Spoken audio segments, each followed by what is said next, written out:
C'est un personnage légendaire qui traverse les siècles. Bécassine, la domestique bretonne gaffeuse.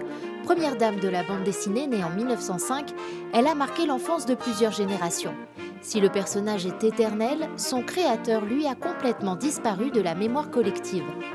Joseph Pinchon était pourtant un artiste complet. Illustration, peinture, costume de l'Opéra de Paris. À Clairoy, où il avait une maison de famille, une association tente de réhabiliter son œuvre. C'est son œuvre qui a pris le pas sur l'artiste. C'est pas son œuvre en fait, c'est Bécassine. Donc je pense que c'est le personnage de Bécassine qui a survécu. Je me disais, ses livres sont toujours édités et toujours vendus, semble-t-il. Mais il n'y a que Bécassine qui est connu, de la plupart des gens.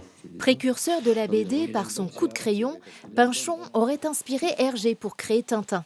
Mais au fil des années, sans descendance directe, l'œuvre de l'artiste s'est dispersée et son nom est tombé dans l'oubli, comme sa tombe au cimetière de Saint-Acheul à Amiens.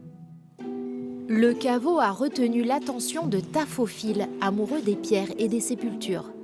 Début 2025, ils ont créé une association reconnue d'intérêt général pour le rénover et sont partis à la chasse aux subventions car le coût du chantier s'élève à plus de 25 000 €. Ce sont donc des dons d'entreprises, de mécènes, de collectivités publiques, puisque c'est un bien remarquable.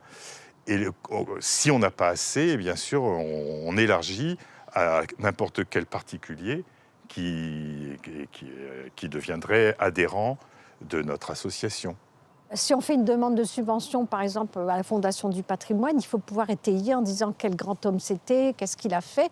Et si c'est par exemple, pour le souvenir français, bah oui, on a joué sur le côté militaire, en fait. Donc, effectivement, on fait des recherches. Car Joseph Pinchon a également servi la France lors des 2 guerres mondiales.